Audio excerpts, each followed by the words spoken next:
I was a little girl when they brought that mirror into our house. Dad said it was inherited from my grandmother. It was an antique in a gilded frame adorned with birds. The patterns on the frame frightened me. The birds' beaks were open in a silent scream. But Mom and Dad were convinced it was beautiful and insisted on having it. They installed the mirror in my room, despite my protests. And worst of all, they placed it opposite my bed. If only I had known in childhood. That same evening, as I got ready for bed, I accidentally glanced into the mirror. There was something strange in my reflection. It seemed like someone else was there besides me. I pushed aside thoughts of the mirror and went to sleep. Night. I woke up feeling strange, as if someone was watching me. And that gaze was so consuming and terrifying that, though I couldn't see the observer, I immediately wanted to run to Mom and Dad's room. But I held back. My parents would say I was a coward. It felt like being under a microscope. And that feeling didn't go away. In a fit of fear, I threw off the blanket and stared into the mirror. Somehow I felt like that gaze originated from there. And I was right. It was staring at me from the mirror. It had no lips, just a dirty, dangling jaw. Hair covered half of its face, dark and filthy hair. Nevertheless, I could see the empty eye socket, with remnants of the eyeball still inside. There was no other eye. I screamed. Suddenly, my normal reflection appeared in the mirror. No, wait.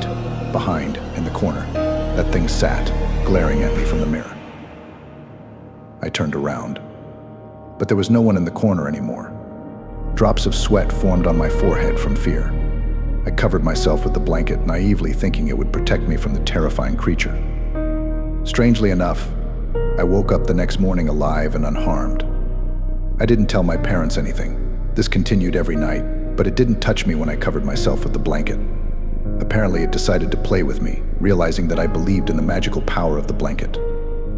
Naive little girl. Perhaps on a beautiful morning they would have found me disemboweled and decapitated, or aged from horror, with a face contorted in a grimace of fear. But we moved, and the mirror was lost in the move. By then, I had grown up and was extremely glad that the nightly nightmare was over. But it was only just beginning. In this house, there was another mirror, strangely also positioned opposite my bed. But I was confident it was just a regular mirror, and nothing terrible would happen if I slept opposite it.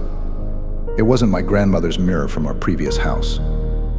But I was wrong. That night, it seemed like nature itself was warning me.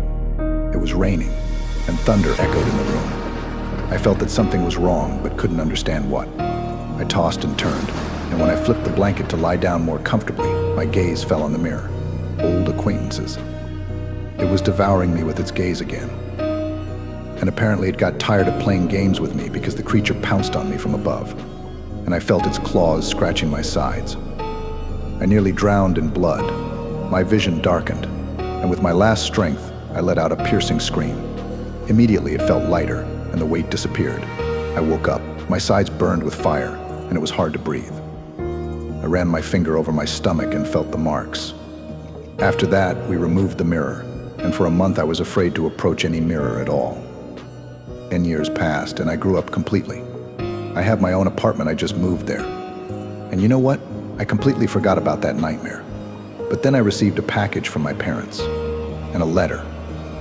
Daughter, we found that same mirror. It was in the attic. We decided to send it to you. I grew cold. It returned to me.